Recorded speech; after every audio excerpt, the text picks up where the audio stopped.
Well, welcome all to this Pride Month celebration supporting youth at Connecticut CASA. Before I introduce our two speakers, Billie Gastic Rosado and Patty Nicolari, let me make clear that this is being taped on June 25th of 2024, and we hope it will be widely available in the months and potentially years to come on our YouTube channel. So LGBTQ plus youth are disproportionately represented in the child welfare system and are at particularly severe risks in many of the indicators, mental health, bullying, homelessness, and there's also intersectionality regarding race and ethnicity. So we assume that these issues will come up today, both in the speakers' presentations and among the questions that are asked by the participants, and any subsequent messages that may come in by email. So we hope this will be a wide-ranging discussion, and we also recognize that it can raise sensitive issues, so we want to be aware of that. So Billie Gastic Rosado will speak first. She is the Provost and Senior Vice President at LaGuardia Community College. She's also a member of the Connecticut CASA Advisory Council. We thank her for joining us. And she will be followed by Patty Nicolari, who's the founder of Proud Academy. She also was a teacher for many years in Connecticut, and she'll tell us about her personal experiences as well as about the Proud Academy, which is going to be, we hope, established formally in the years ahead. There's an application for the charter school process she'll tell us about due this November. So why don't I now invite Billie to speak first? And at any point, if there are questions, please don't hesitate. Billie. Thank you, Josiah, and thank you everyone for joining us this afternoon, this evening for this conversation. I can provide a bit of a context about what we know in terms of the scholarship and the research around LGBTQ youth.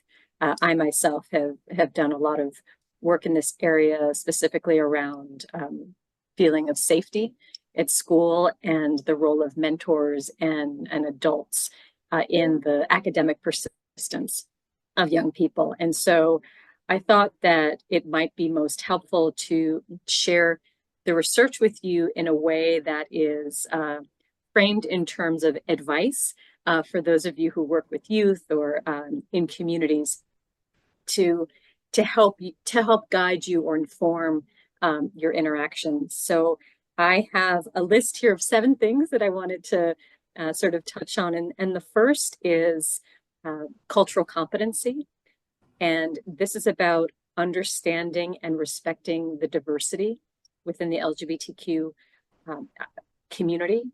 And this includes terminologies that are always changing. Generationally, there are differences, terms that come in and out of usage, how students identify or young people identify themselves today may be different than next month, and just recognizing that that is consistent with one's lived reality, may be different for us or for, but just knowing that that is something that is emerging as part of normal identity development and ways in which young people are describing themselves. The second thing is to have that non-judgmental kind of attitude. You want to create a safe and accepting environment where LGBTQ youth feel comfortable just being themselves. We do this for all youth, but it's so important because there can be sometimes very unintentionally an expression, a statement, something that may make a young person feel like, okay, I can't trust you, I can't turn to you. And so we want to make sure that our posture is always warm and accepting and in many cases just neutral, right? That there should be no reaction. The you're there for the student, and the student will let you know, the young person will let you know what they need, what they're looking for. And very often it's just to be heard and listened to. And related to that is the matter of confidentiality. Young people are out in some circumstances, not in others, are use certain names in some contexts versus others. It's very, you don't make assumptions, or take them for who they are in front of you and how they present themselves to you, and the name they want to be called, the pronouns that they share with you. All of that is just because that happens with you, you cannot make assumptions that that's happening in other environments. So keeping those interactions privileged and confidential will go a long way to build the trust. The next thing is something that Josiah mentioned: intersectionality. That gender is different than sex, is different than sexual orientation. It's all of these things are. And then there's race and class, and all of these things are very. I think we've come a long way to acknowledge the complexity of identity. So imagine how much more complicated it is when you're a young person, just sort of coming into your own, figuring out who you are as a social being in the context with your friends, and all of that, all of those dynamics. Everything is heightened, and so that's it. And again, it's ever changing. So being mindful of what that student is going through, just to get a sense of not only them getting a sense of their own experience and who they are, but also describing and kind of claiming that identity is awfully important, especially for adolescents and young adults. The last three items that I want to share are about sort of support and assistance, right? That it's when we move beyond listening and we're at a place with young people where they're very explicitly asking for advice or guidance or support, you want to make sure that you're informed. And so this is about helping young people access support networks. So you want to make sure that, these are vetted, these are trusted, these are maybe, we used to call them GSAs, but, student organizations in their schools, community centers, sort of places, that are affirming. Those are the kinds of groups and resources that are valuable. So that, and again, and the student may want to go on the young person may want to go on their own. They may want to go with you, or them to accompany them. But it's a matter of always preserving their ability to choose. Right. So one thing is for them to have information. That's step one. You can ask them, so how did that go? Did you go? Right. So show curiosity, show interest, but of course, never feel like you are kind of choosing for the young person. The next thing is, one of the primary referrals to resources that LGBTQ youth seek mental health. There is, as much as our I would say, I'm a member, I'm gay myself, so I would say our community, it's just mental health awareness among young people, I think has gotten so sophisticated, and I credit them for the confidence and the self-assurance that young people have to fight against stigma about depression or anxiety, social anxiety. I think the pandemic contributed to just sort of a general kind of societal recognition that mental health is health. Nevertheless, that acceptance or that openness is inconsistent or varied across communities, right? This is where that cultural competence comes in. There may be kind of religious communities that have certain perspectives on seeking mental health, or kind of conflations about weakness and seeking mental health. So you never know. But again, just being able to kind of gently, make reference or makes young people knowledgeable about the resources that are available to them. And again, making sure that these are friendly spaces, because that's the last, you don't want a young person to say, what, you think something's wrong with me? It's again, you never know sort of the sensitivities at play, but if someone is interested in talking to someone else, I think it's very helpful for you to know within your community, what might those places be. And then finally, and I think that we have the good fortune in Connecticut to sort of have a lot of laws and a legal system that protects us and our ability to sort of live our lives. That's not true in all states. So in many other states, I would say that knowing the law is going to be really important. Young people in terms of their, name changes and all these kinds of things they're in some environments, those rights are a bit more tenuous than we find in Connecticut. Nevertheless, I think it's important for young people to know their rights and know that anti-discrimination laws protect them, and that if something happens, harassment, there are avenues for them to sort of seek some remedy. But I think in large part, our state is very supportive, or just much more progressive than many others, as we see states around the country sort of kind of taking different stances, very discriminatory in my perspective, stances against trans youth and non-binary youth and others. So that's, I would say that, just to wrap up, it's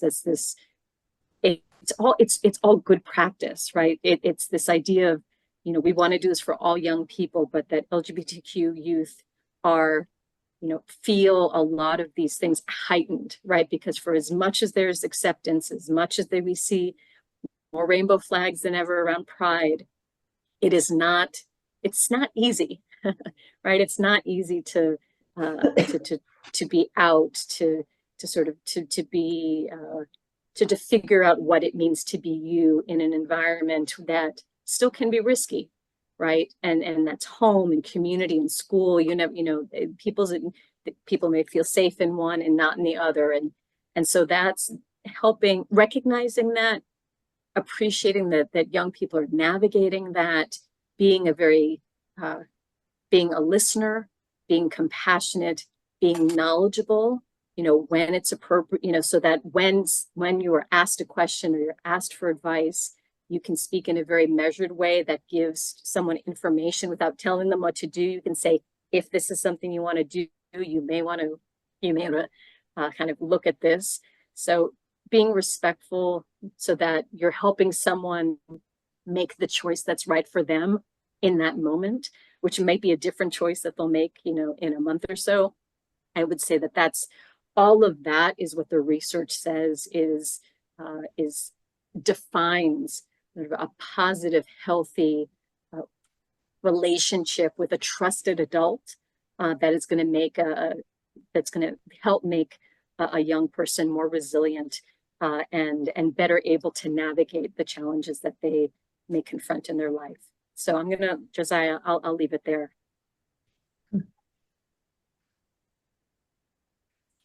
Okay. Tag on it.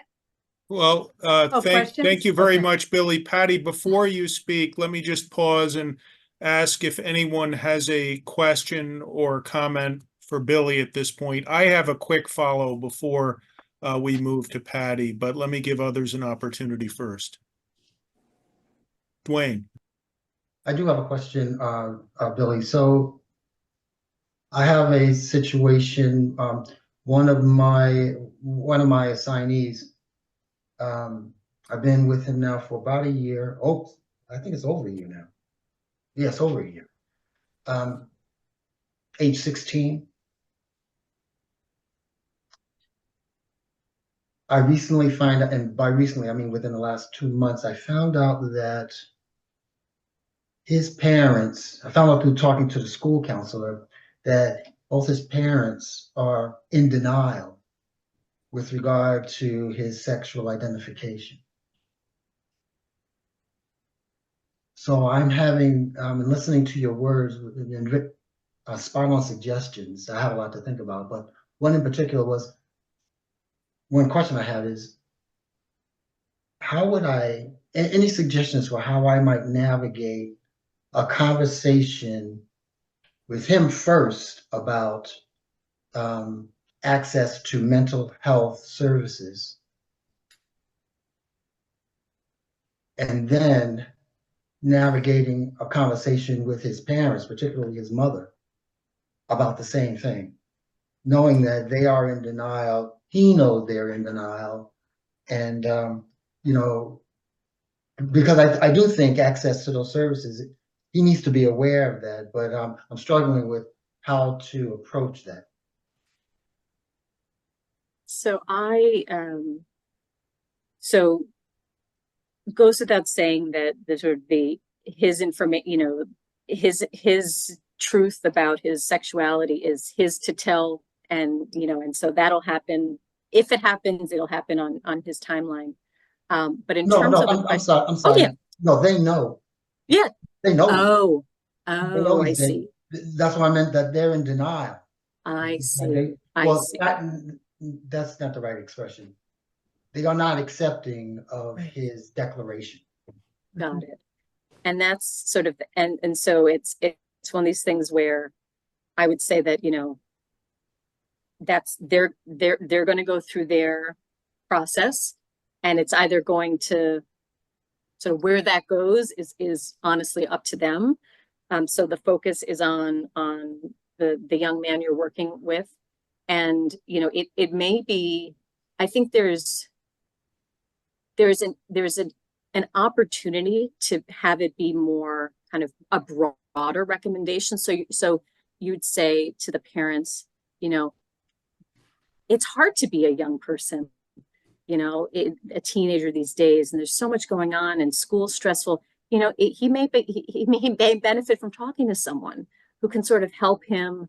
And so, you know, just sort of make it general. So it's not about a specific thing necessary, right? So that because you don't want it to seem like there's something wrong, right? Because I think there's what you don't want to trigger is a defensiveness. So he doesn't need that. What are you saying? You know, so it's just like, no, this is something that, you know, and make it very generic, so that then because what you're trying to do is you're trying to get some form of, okay, like, sure, like if you think that'll help, right? And then that allows this young person you're working with to have a conversation, you know, to say have a conversation, social worker, what have you, and then they can go where they need to go in terms of the conversation. So really, it's about, you know, trying to make the case that you care about how he's doing, they care about how he's doing. There might be, you know, it might be helpful to bring in, you know, to have him talk to somebody else, you know, what do you think?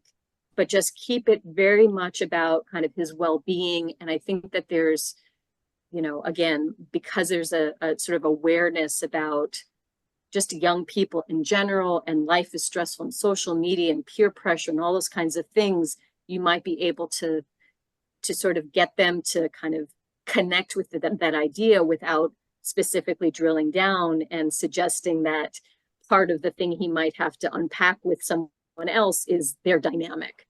But that would be my recommendation to you. That's helpful. Thank you. Anyone else before I ask a question? Okay, Billy, I wanted to see if you might suggest specific states, communities, institutions that are leaders, you know, that are exemplary in some of these respects. You referred to Connecticut's being ahead of many other states from your perspective, and you alluded to what might be perceived as some laggards. But are there other states or jurisdictions you would suggest as great examples? So I would say that there are, you know, it's mostly, I would say, cities in particular. So if you think about kind of Philadelphia, New York, California, I would say those as, Chicago, those cities, their states might have a different sort of point of view, but those cities have definitely been very attentive to and mindful of the diversity of their students. So those would be the sort of three cities or metro areas, and then Massachusetts and California, very, very ahead of the curve on many issues, many kind of social justice issues. But for LGBTQ youth, those are particularly the case. And I would say in the case of California, especially around the Bay Area, they've been managing, to varying degrees, over time, to varying degrees of success, homelessness, right, on the unhoused population of youth, right, and so they've had to grapple with how to, residents and shelters, and I think there was the first shelter for LGBTQ youth in the Bay Area, in the nation. And so there are very specific kind of, I think, entities or organizations that you can find and see, what they've done, because they've certain issues have come to a head, right? Different issues are sort of rise to the forefront in some places that we can learn from. But those are the ones I'd want to highlight tonight.